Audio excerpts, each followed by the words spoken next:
Internet पर लिखा सब कुछ सही होता है, ऐसा भी हो सकता है, कई बार नहीं भी। लेकिन इंटरनेट पर लिखा कोई भविष्यवाणी सच हो जाए तो ये हैरान कर देती है। लेकिन हैरानी तब और बढ़ जाएगी जब पता चले कि इंटरनेट पर लिखी मौत की भविष्यवाणी भी सच हो जाए। तब आप क्या कहेंगे? ये रियल कहानी भी कुछ ऐसी ही है। एनोरा पेट्रोवा के बारे में विकिपीडिया पर जो कुछ भी भविष्यवाणी होती थी वो सच हो जाती थी। आज की वीडियो में देखिए एनोरा पेट्रोवा की अनसुलझी कहानी का पूरा रहस्य। दोस्तों, कहानी में आगे बढ़ने से पहले मैं आपसे रिक्वेस्ट करता हूं, अगर आपने अभी तक हमारे चैनल को सब्सक्राइब नहीं किया तो कर लीजिए और बेल आइकन को प्रेस करके ऑल पर क्लिक जरूर कर दीजिएगा। चलिए दोस्तों, अब चलते हैं कहानी की तरफ। एनोरा पेट्रोवा की रियल कहानी अमेरिका की है। दुनिया का सबसे ताकतवर देश अमेरिका, यहाँ का एक राज्य है ओरेगोन। इस राज्य की सबसे ज्यादा आबादी वाला एक शहर है पोर्टलैंड। वैसे तो इसे ब्रिज का शहर यानी ब्रिज टाउन भी कहा जाता है, क्योंकि यहाँ जगह जगह और पुराने जमाने के काफी मजबूत ब्रिज बने हुए हैं। इसी शहर में ब्रिज जैसे मजबूत इरादों वाली एक बच्ची का जन्म वर्ष 1991 में 5 मई को हुआ था।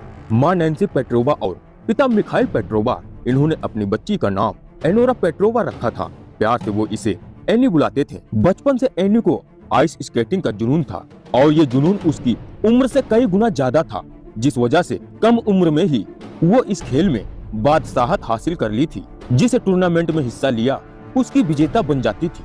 अब वक्त के साथ एनोरा बड़ी हो रही थी। उसकी उम्र 13 साल हो चुकी थी। सामने थी एक बड़ी चुनौती, मशहूर क्रिस्टल क्लासिक चैंपियनशिप। तैयारी भी पूरी थी, उत्साह भी भरपूर था। हारने जैसा कुछ नहीं था सिवाय जीत के। फिर भी एनोरा कंप्यूटर के सामने बैठकर कुछ सोच रही थी। अचानक उसके मन में ख्याल आया, क्यों न अपना नाम गूगल पर सर्च करूं। गूगल पर टाइप किया एनोरा पेट्रोवा। सर्च का बटन एंटर करते ही पूरा एक विकिपीडिया पेज ही खुल गया। ये देख एनोरा की आंखें खुली रह गई। विकिपीडिया पर एनोरा और उसके परिवार की पूरी डिटेल थी। इंटरनेट पर इस बात की जानकारी थी कि 13 साल की उम्र तक एनोरा ने कितने स्केटिंग चैंपियन जीती है। ये देखकर उसे काफी खुशी हुई, लेकिन अगले ही पल उसकी आंखें फिर से खुली रह गई जब उसने विकिपीडिया पेज पर पढ़ा कि एनोरा क्रिस्टल क्लासिक चैंपियनशिप भी जीत चुकी है। इसमें हैरानी की बात इसलिए थी कि ये चैंपियनशिप अभी तक हुई ही नहीं थी।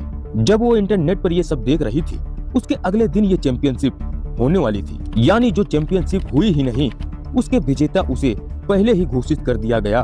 अगले ही पल उसने सोचा कि शायद किसी ने मेरा हौसला बढ़ाने के लिए विकिपीडिया पर ऐसा अपडेट कर दिया है। फिर ख्याल आया कि कहीं मेरे पापा ने तो ऐसा नहीं किया। फिर वो तुरंत पापा से पूछ लेती है। एनी के सवाल सुनकर उसके पिता भी हैरान हो गए। उन्होंने ऐसा किसी तरह का कोई ऑनलाइन अपडेट करने से इनकार कर दिया।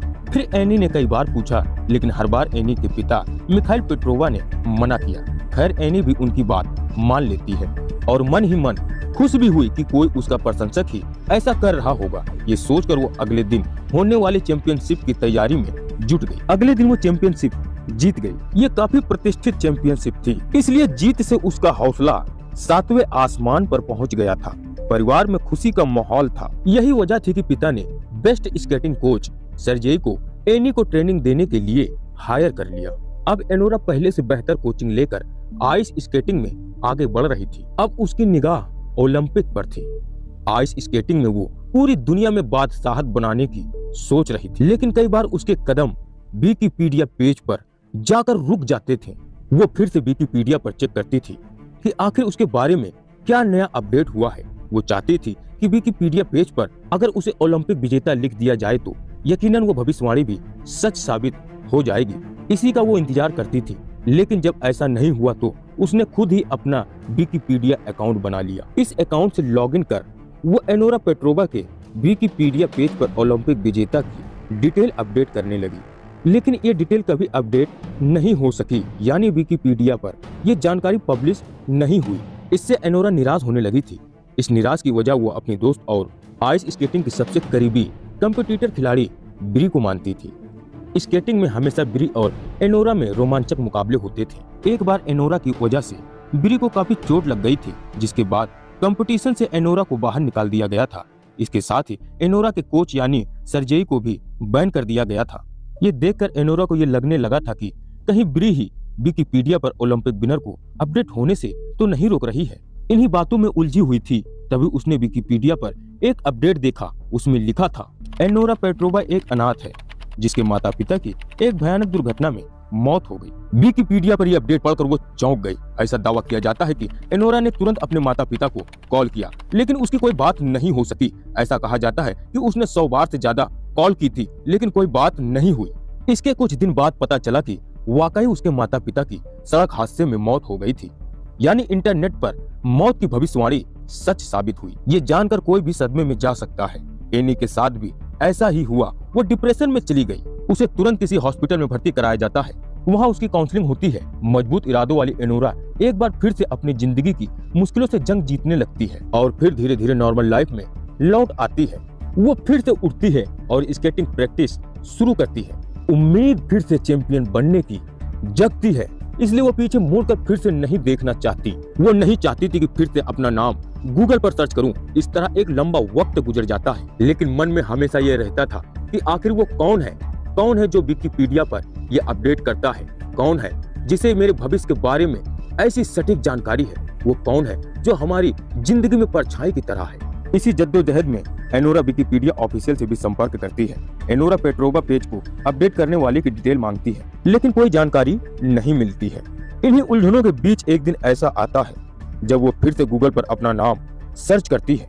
उत्सुकता होती है कि आखिर विकिपीडिया पेज पर अब तो कोई अपडेट नहीं है। कई बार रुक जाती थी, फिर हिम्मत जुटाती थी, फिर रुकती कि फिर से कहीं कोई अनहोनी ना हो। इसी उलझन में आखिर उसकी वो विकिपीडिया पेज ओपन कर ही देती है। फिर जो वो देखती है और पढ़ती है, उसे देखकर वो सन्न रह जाती है। इस बार लिखा था, एनोरा पेट्रोवा का जन्म 5 मई को हुआ था और 24 अक्टूबर 2010 को मौत हो गई। वो एक अमेरिकी जूनियर फिगर स्केटिंग विजेता थी। अनाथ और अकेलेपन के कारण उसकी मौत हो गई। इसकी वजह थी कि वो एक लालची छोटी पिग्गी थी। ये अपडेट पढ़ने के बाद एनोरा फिर से डिप्रेशन में चली जाती है। ये सोचकर हालत खराब होती चली जाती है कि आखिर उसकी मौत की तारीख तय करने वाला कौन है। क्या वो वाकई में अकेलेपन के कारण मर जाएगी?